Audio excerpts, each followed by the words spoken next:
Hey, Alec Miller here, founder of Rosen Rogues, and I recorded this video right after getting back from SIGGRAPH. I just wanted to have a quick debrief with my co-producer Rob, go over what I noticed, who I talked to, what they had to say about the state of the industry, and especially what they had to say about digital short filmmaking. This is going to be a different video. It's going to be very casual. We're just sort of mind dumping everything that's been in our heads about finances, short films, and some of film history and distribution. It's a little random, but I think it's actually a very educational video, especially if you're trying to just get a general pulse of where we're at as an industry. We also get a little tiny bit into maybe what some of the solutions might be, at least potentially into the future. So yeah, enjoy this little bonus video of just Rob and I having a quick discussion and debrief after SIGGRAPH.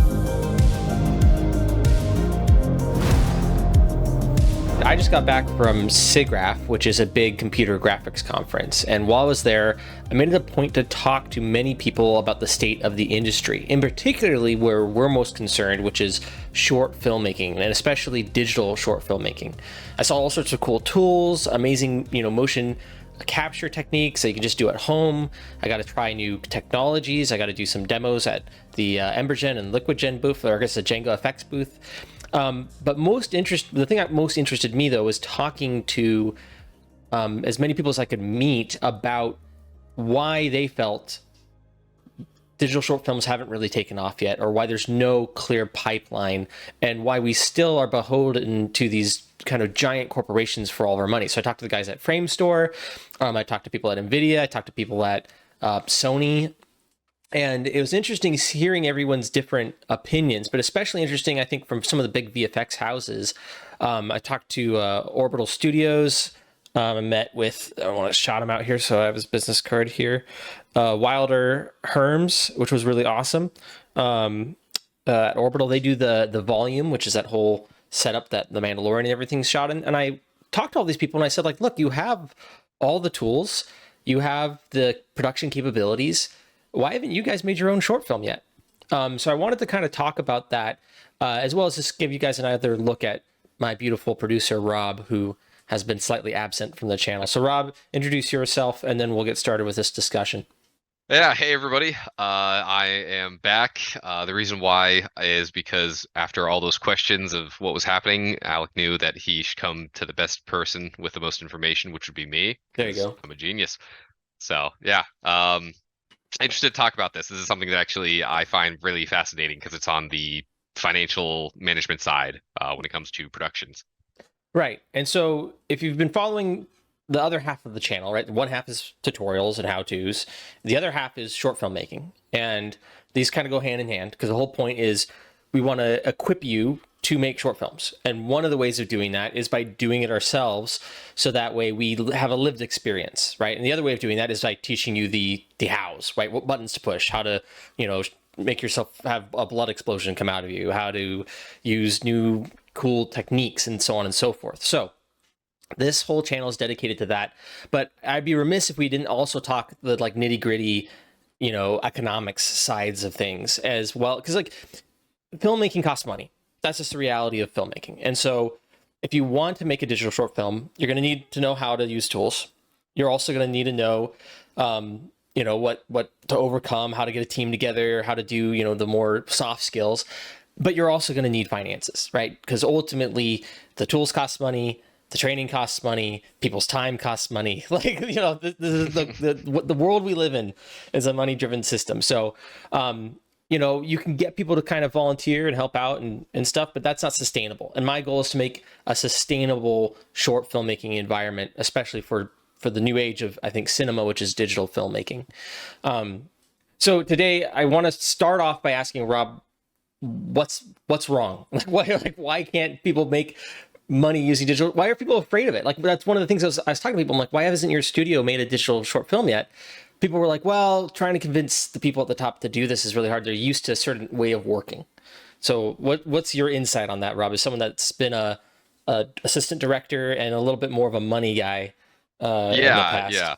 Well, yeah. So I work in finance and banking now for full-time jobs. I've done that for a long time now, probably longer than I worked in film, but it actually isn't that complicated. It comes down to three things. The first is going to be the distribution medium, and those changes to that, the broader economics, and then just how the industry itself is structured. So what it really starts off is that, like, previously we were very limited in how we told stories. So when everyone at those big companies are talking about like there's a way of doing it and we don't, they don't want to get away from that, it's because yeah, they've had a way of doing it for so long. Um, Right. Cable and TV really limited how stories could be told. You had standard time slots, that really became reinforced through the 70s, 80s, and 90s into 2000s, where you had to fit into 30-minute time blocks, and you had to actually accompany and allow for commercial times. So you weren't making 30-minute shows; it was Right. 23 minutes, and And that's also or dictating like the way you're writing, right? Because you're going to write in, oh, I need to know there's a commercial break here, and I need to you're know, gonna right? mhm. Yeah, you're gonna have a specific structure of exactly. That's why procedurals were such big hits in sitcoms, because you all knew what was the actual flow, and you could make a lot of shows for that Right. and get the output really quickly. And you could have you a lot. There was still entertainment and IPs that happened. Looney Tunes is a great example. That is a bunch of shorts that were always thrown together for kids, but that was for a specific show and still fit into that 30-minute time Right. block. Right. You'd have it with HBO. They would have like Spice City and they would do anthologies. But really, up until that point, the only way to get anthology series or short films out was through physical medium. It Right. wasn't going to be able to play on TV.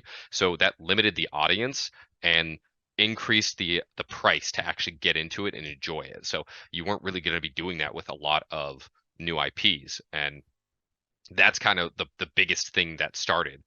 The other thing is that short films were seen as a way to get found. So it was a tool for film festivals.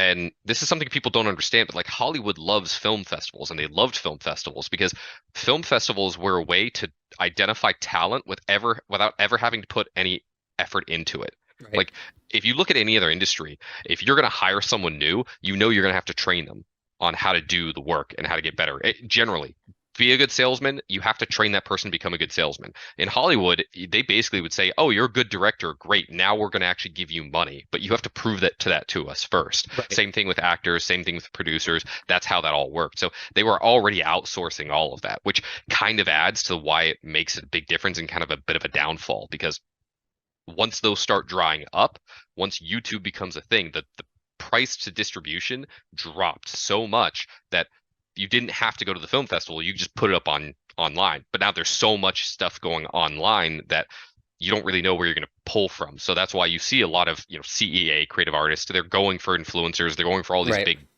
big names on YouTube. That doesn't actually translate to putting a butt in a theater, because Right. that's just a different type of thing. So that's the first part of it.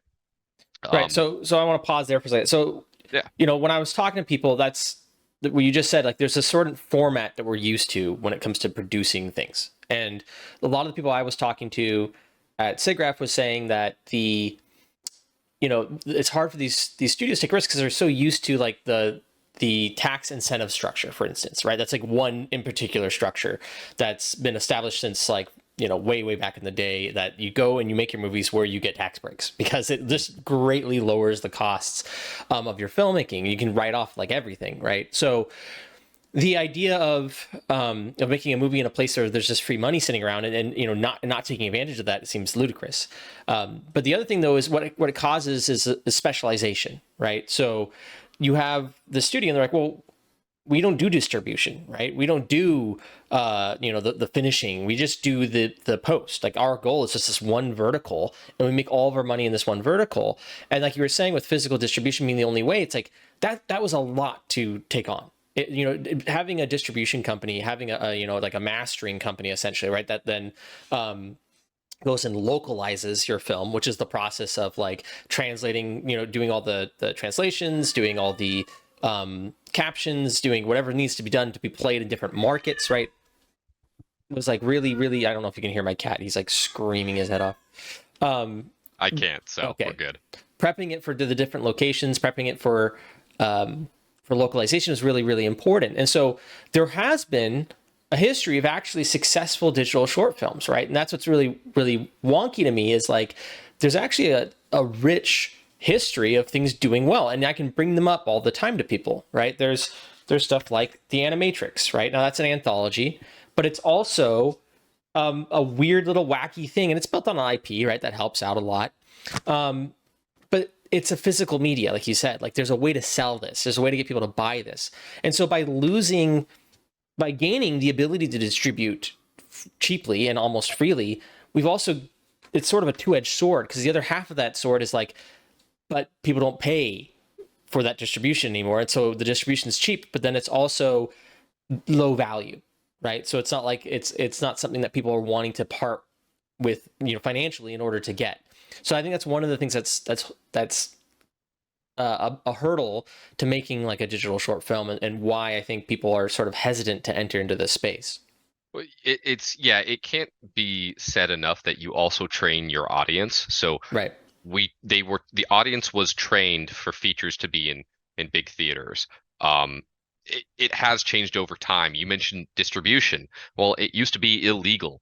Like it used to be that theaters had their own distribution, so they would have their own theater chains, and then it turned out that they were controlling which movies could be seen, and laws were put up to strike that down, Right. which is fascinating because actually Sony just in 2024 bought Alamo Drafthouse. So I don't even know how that is supposed to work. I haven't kept up to date. That's actually on that. a really interesting point of like film history. If you guys don't know this, I don't know how common this knowledge is anymore. But when I was in film school, it was definitely taught, which is so back in the day, like you said, like if you were a Universal Studios, you would have Universal Studios movies, like where you would show the movies. So it'd be like, it's sort of like Netflix with Netflix originals.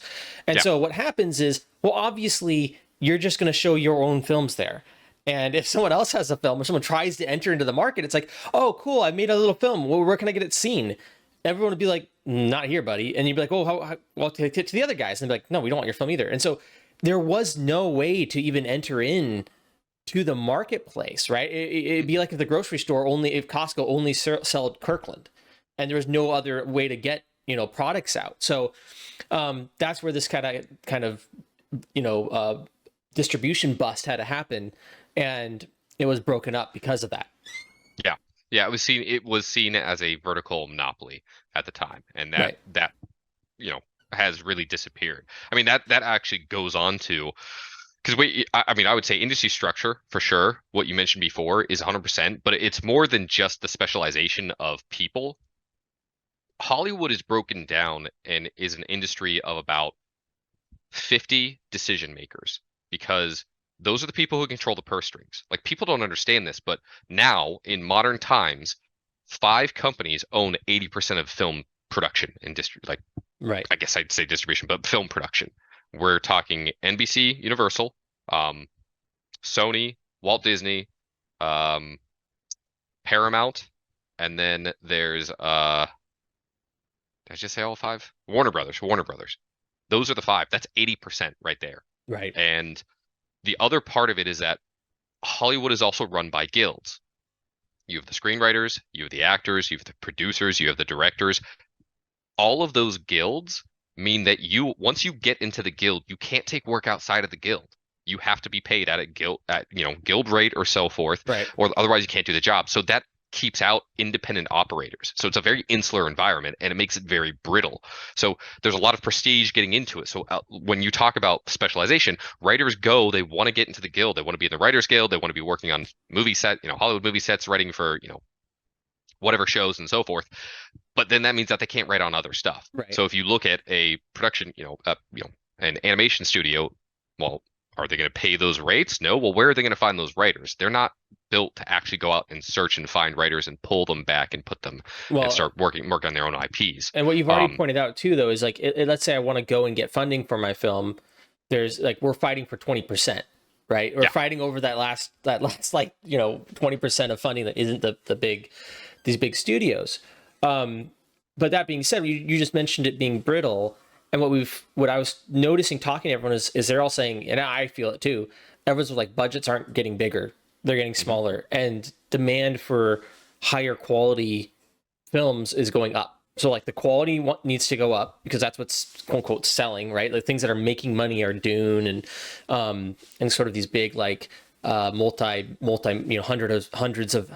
of millions of dollars productions, and then the unless you're A24, right? But like everyone else is, as far as work anyone's concerned, is making multi hundreds of millions of dollars productions, and then but the budgets are shrinking.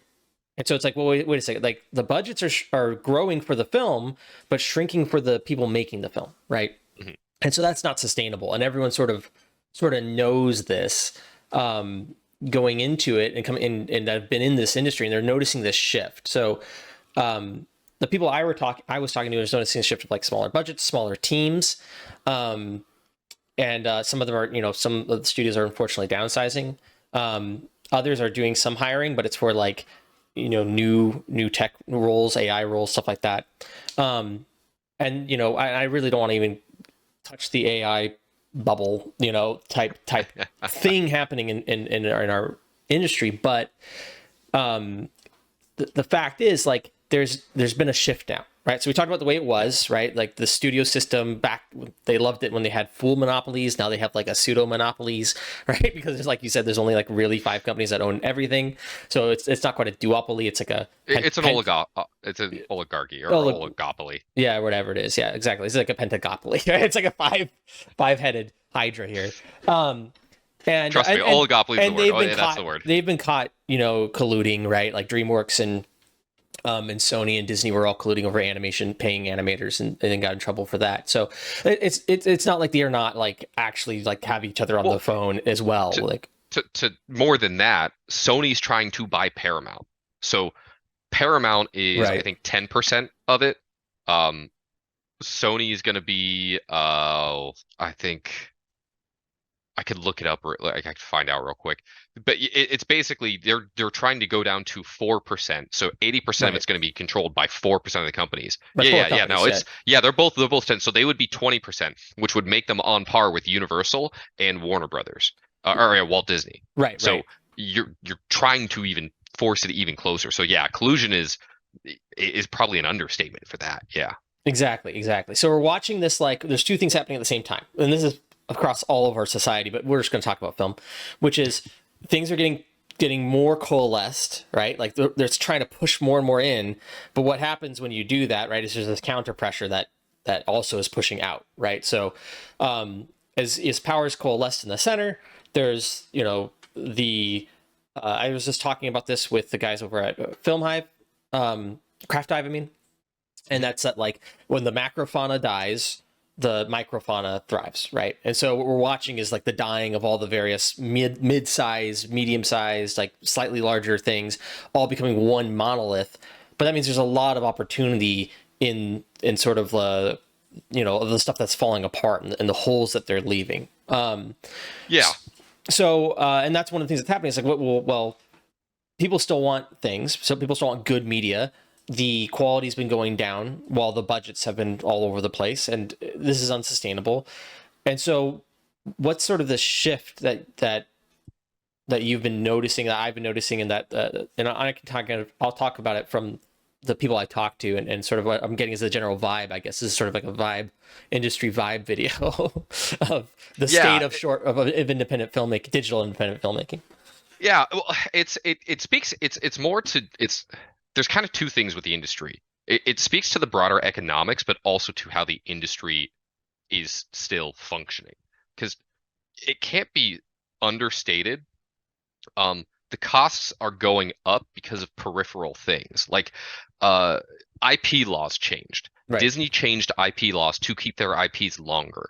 But here's the problem. If you have a bunch of IPs, like you have your intellectual property, and you're holding on to it and controlling for so long, the value of that intellectual property goes up and continues to get more and more expensive, which isn't a bad thing, except if you only have a few IPs and you're working off those and you're not doing any new ideas, what happens when that IP fails?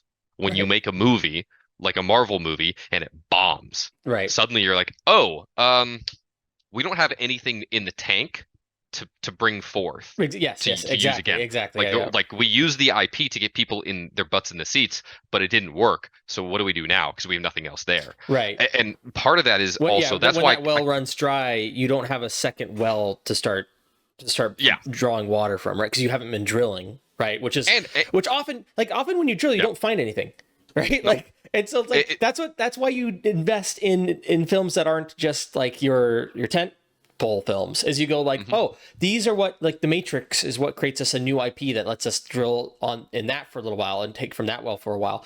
But if you're just sitting here going like, well, we have this one giant well that's never going to run dry, it's like we hit oil, it's never going away. It's like, no, you got to keep trying other looking for other wells, because that well isn't infinite. And Yeah, so what we're watching, right, is like a well sort of running dry with, and then they're panicking because there's no other yeah. wells. You can see the scramble. Barbie does a hit, so the next thing you hear is like there's going to be a Monopoly movie. Right, That's right, that's right. it's they're scrambling. They're going, oh, we needed something else. Well, that's also why you V- buy other people's wells, right? well, You go like, well, we don't have one, but we'll just buy theirs.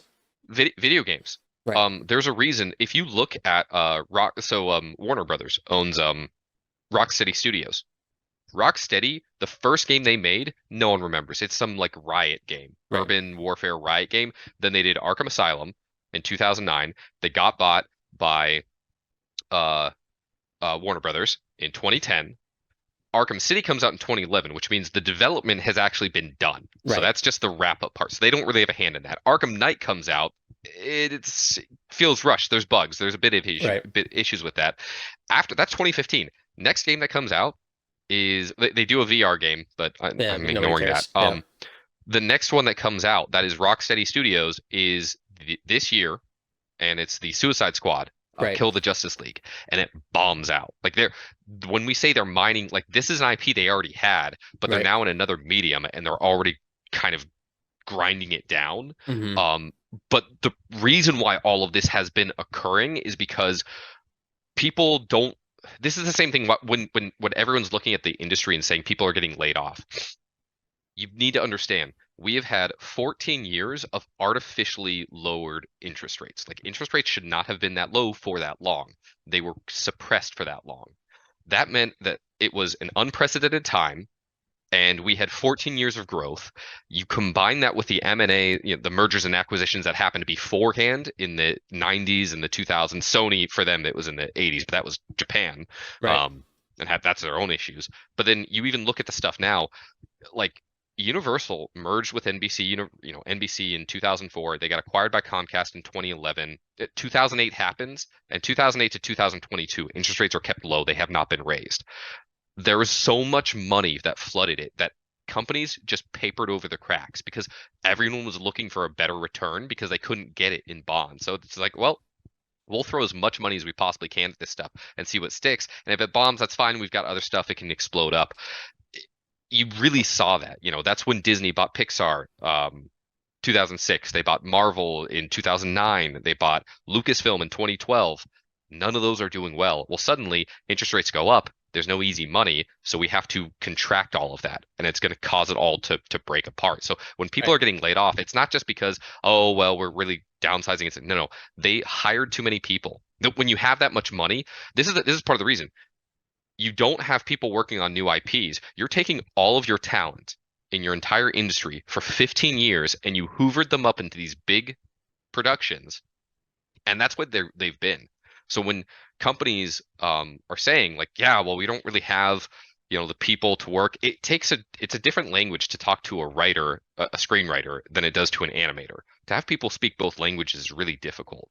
And so that's kind of what we're seeing is that like there were so many zombie companies. A lot of these are zombie companies. They're right, companies that if interest rates rose, they would die. right, They would not be able to function because they wouldn't be able to pay off all their debt. The easy money has been flowing so much.